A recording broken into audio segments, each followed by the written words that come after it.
आज के इस वीडियो में हम एक्लिन फॉर्म और रो रिड्यूस्ड एक्लिन फॉर्म के बारे में डिस्कस करने वाले हैं कि इन दोनों में मेजर डिफरेंस क्या होता है। आप लोगों को ऑलरेडी पता है कि एक मैट्रिक्स अगर आपको गिवन है तो उसका आप एक्लिन फॉर्म किस तरीके से बना सकते हो या फिर उसको रो रिड्यूस करके उसका एक्लिन फॉर्म कैसे बना सकते हो।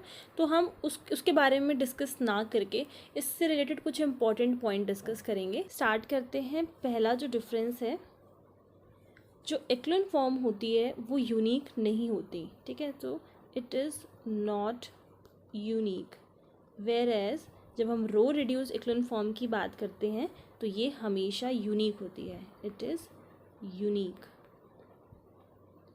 सेकेंड वन इज़, इसमें जो हमें पाइवोट्स मिलते हैं, पाइवोट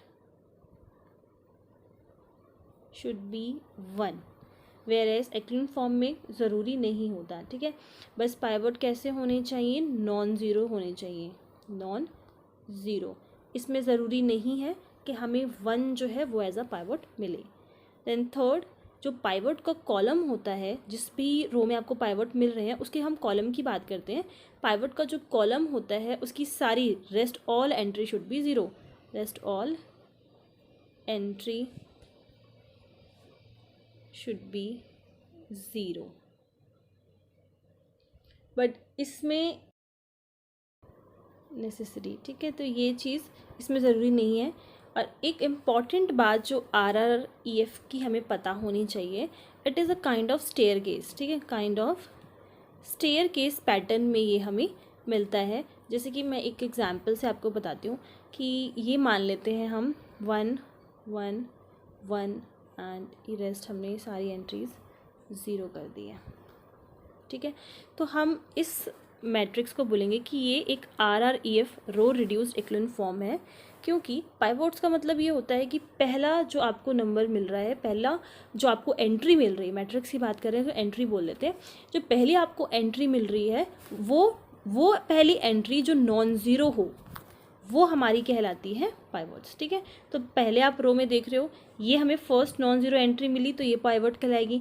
इसी तरीके से सेकंड में हमें पहले ये वाली एंट्री मिल रही है तो ये पाइवोट कहलाएगी, थर्ड वाले में है ही नहीं, ठीक है। तो 2 पाइवोट्स इस केस में हमें मिल रहे हैं। पहली चीज़ तो ये हो गई। अगर मान लो यहाँ पर इस 1 ना होकर 2 हो जाता तो वो हम एक्लिन फॉर्म में कंसिडर कर सकते हैं। बट अगर आप RREF की बात कर रहे हो तो इसका 1 होना ज़रूरी है, क्लियर। उसके बाद जो थर्ड पॉइंट मैंने मेंशन किया कि मान लो पाइवोट इस वाले हमें रो में मिल रहे हैं तो इसके कॉलम की बात करेंगे कि रेस्ट सारी एंट्रीज 0 ही होनी चाहिए। अब जैसे कि पहला पाइवोट ये था तो कॉलम वाइज देखो कि उसकी सारी एंट्री 0 ही होनी चाहिए। उसी तरीके से सेकंड पाइवोट ये था तो कॉलम में उसकी बाकी की एंट्री सारी 0 होनी चाहिए। ऐसा नहीं है कि मान लो यहाँ पर 2 हम लिख देते हैं तो वो चीज़ करेक्ट नहीं होगी, क्योंकि ये अगर पाइवोट है तो इसकी जो कॉलम वाइज एंट्री 0 होने पर ही वो RREF की फॉर्म कहलाती है। तो ये चीज़ आई होप आप लोगों को क्लियर हो गई होगी। उसके बाद मैंने ये बोला था कि यूनिक होना चाहिए, यूनिक होता है RREF किसी भी मैट्रिक्स का, वो एक ही तरीके से लिखा जा सकता है और वो जो RREF हम लिखेंगे उस मैट्रिक्स का वो यूनिक होगा। उस ऐसी आपको कोई और फॉर्म नहीं मिलेगी जिसको आप RREF कह सको। एक्लिन फॉर्म मिल सकती है, यूनिक नहीं होती वो चीज़, ठीक है। अब मैंने एक और लास्ट में ये मेंशन किया कि एक तरीके का स्टेयर केस फॉलो होता है। स्टेयर केस बोलने का ये मतलब था, इसी मैट्रिक्स को हम समझते हैं, मैं वापस से लिख देती हूँ 1 1 1 और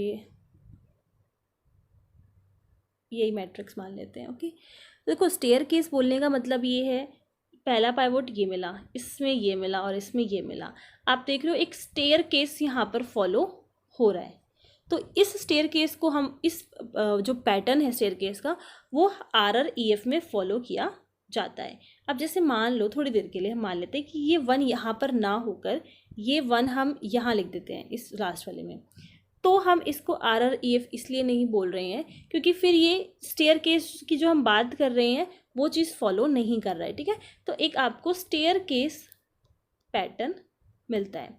दूसरी इंपॉर्टेंट बात, अगर मान लो मैं यहाँ से ये 1 भी हटाकर इसको 0 कर देती हूँ तो क्या ये RREF की फॉर्म होगी? नहीं, ऐसा इसलिए नहीं होगा क्योंकि अगर आपको सेकंड रो में अगर आपको पाइवट मिला है देन ये ज़रूरी है कि फर्स्ट रो में भी आपको एक पाइवट मिला होगा, ठीक है। अब देखो यहाँ मैंने बोला कि स्टेयरकेस फॉलो होना चाहिए, और अगर सेकंड रो में पाइवट है तो मुझे फर्स्ट रो में भी पाइवट मिलना चाहिए। एक और इम्पॉर्टेंट बात ये है कि जब हम RREF की फॉर्म बनाते हैं तो हमेशा एक आइडेंटिटी मैट्रिक्स जो है वो एक्सट्रैक्ट की जा सकती है उस फॉर्म से, ठीक है। जैसे कि आपको इस जो मैंने एग्जांपल लिया वो तो खैर मैंने आइडेंटिटी मैट्रिक्स ही ले रखा है, बट अगर आपके पास कोई और भी मैट्रिक्स हो तो RREF की फॉर्म से हमेशा एक आइडेंटिटी मैट्रिक्स को एक्सट्रैक्ट किया जा सकता है। ये आपको हमेशा ध्यान में रखना है।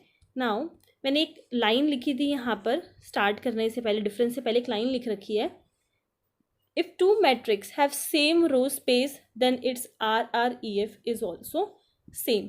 मैं ये मानकर चल रही हूँ कि ये जो सारी टर्म्स हैं, चाहे वो एक्लोन फॉर्म की हैं, रो रिड्यूस्ड की है, रो स्पेस या कॉलम स्पेस हम बात कर रहे हैं, ये सारी टर्म्स आपको अच्छे से क्लियर हैं। अगर क्लियर नहीं होंगी तो ये सारी चीज़ें आपको समझ में नहीं आएगी, इसलिए एक बार आप इन डेफिनेशंस के गो थ्रू हो जाओगे तो चीज़ें थोड़ी क्लियर रहेंगी। अगर आपको चाहिए हो तो मैं इसकी वीडियो अलग से बना दूँगी इन सब टर्म्स की, कि ये होता क्या है डेफिनेशंस की, तो आप मुझे कमेंट सेक्शन में बता सकते हो वो चीज़। ओके, सो जो मैंने स्टेटमेंट लिखी कि दो मैट्रिक्स का जो रो स्पेस है that will be same if RREF जो है वो सेम रहता है। इस चीज़ को एक बार समझते हैं कि मान लो आपके पास एक मैट्रिक्स है A और हमने उसको रो रिड्यूस करके उसकी एक एक्लोन फॉर्म बनाई और उसको हम यहाँ पे R से रिप्रेजेंट कर रहे हैं, ठीक है। तो रो रिड्यूस्ड हमने क्योंकि एक्लोन फॉर्म बनाई है दैट मीन्स कि हमने कुछ रो ऑपरेशंस इसमें यूज़ किए होंगे। रो ऑपरेशंस की हमने लगाई इसमें A मैट्रिक्स पे और एक रो रिड्यूस्ड एक्लोन फॉर्म बना दी। तो जो ये रो ऑपरेशंस लगाए जाते हैं वो कभी भी रो स्पेस को चेंज नहीं करते, ठीक है। Row operation does not change row space, but अगर हम कॉलम स्पेस की बात करें तो हाँ ये इस चीज़ को चेंज कर देता है। आप ऑपरेशंस जब रो लगा रहे हो तो रो स्पेस कभी चेंज नहीं होता, बट कॉलम स्पेस जो है वो चेंज हो जाता है। अगर मान लीजिए कोई ऐसा केस जिसमें आप ये बोलना चाह रहे हो कि कॉलम स्पेस भी चेंज ना हो, कॉलम स्पेस भी चेंज ना हो, तो उस केस में क्या होता है, ये कब पॉसिबल होता है, अगर जिस भी मैट्रिक्स की हम बात कर रहे हैं उस मैट्रिक्स का रैंक क्या हो, फुल हो, रैंक फुल हो जाए। उस मैट्रिक्स का अगर रैंक फुल रहता है तो उस केस में आपका जो कॉलम स्पेस है वो भी चेंज नहीं होगा, ठीक है। उस केस में फिर आपका कॉलम स्पेस चेंज नहीं हुआ अगर रैंक फुल है या फिर उसका डिटर्मिनेंट नॉन ज़ीरो है। अगर रैंक कम हो जाती है तो डिटर्मिनेंट भी जो है वो ज़ीरो हो जाएगा। तो ये तो इस तरीके से कोरिलेटेड हो रखा है, तो आप ऐसे याद रख सकते हो इस चीज़ को। तो कॉलम स्पेस एक ही मतलब बहुत रेयर सिचुएशंस में जब कॉलम स्पेस चेंज नहीं होता, जब रैंक जो है वो फुल रहे मैट्रिक्स, या फिर आप ऐसे बोल लो कि मैट्रिक्स जो है वो उसका डिटर्मिनेंट जो है वो नॉन ज़ीरो रहता है।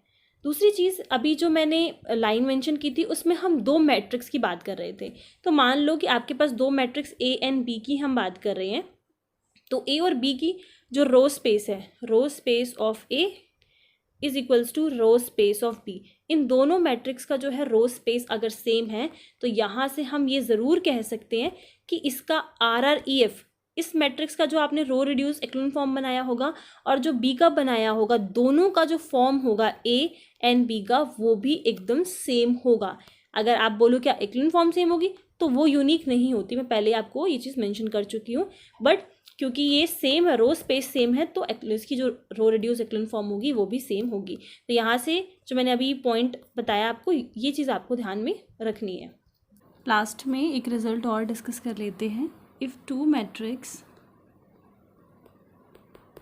हैव सेम रो स्पेस, अगर दो मैट्रिक्स का रो स्पेस सेम है तो क्या उन दोनों मैट्रिक्स का जो साइज़ होगा वो सेम साइज़ के होंगे या फिर वो डिफरेंट साइज़ के होंगे, ठीक है। क्वेश्चन क्या है कि दो मैट्रिक्स आप A और B मान लो, इन दोनों मैट्रिक्स का जो रो स्पेस है वो क्या है, सेम है, तो क्या जो मैट्रिक्स की साइज़ होगी वो यहाँ पर साइज़ जो है वो मैट्रिक्स की बात हो रही है कि मैट्रिक्स की जो साइज़ होगी उसका जो ऑर्डर होगा वो सेम होगा या फिर डिफरेंट होगा। ओके, तो मान लो आप कोई मैट्रिक्स ए ले लेते हो और उसमें हमने लिख दिया 1 0 0 1 1 4 2 3, एक मैट्रिक्स ये हो गई। दूसरी मैट्रिक्स हमने ले ली 1 0 0 1। तो आप इन दोनों मैट्रिक्स को अगर देखो तो दोनों का जो रो स्पेस है, रो स्पेस वो सेम है, क्योंकि ये जो है फर्स्ट टू रोज जो है वो दोनों सेम है। दोनों ही रो स्पेस जो है वो जनरेट कर सकते हैं, दोनों ही ये जो रोज़ हम बात कर रहे हैं रो स्पेस को जनरेट कर सकते हैं। बट अगर इनके हम ऑर्डर की बात करें तो वो जो है दोनों का डिफरेंट है। तो यहाँ पर जो डिफरेंट साइज़ है दोनों मैट्रिक्स की हो सकती है, ज़रूरी नहीं है वो सेम साइज़ हो। क्लियर? तो इस वीडियो में बस इतना ही। बाकी आपको जो भी वीडियोस चाहिए हो लीनियर अलजेब्रा की और या फिर CSIR से रिलेटेड, वो आप लोगों को प्लेलिस्ट में मिल जाएगी। And thank you.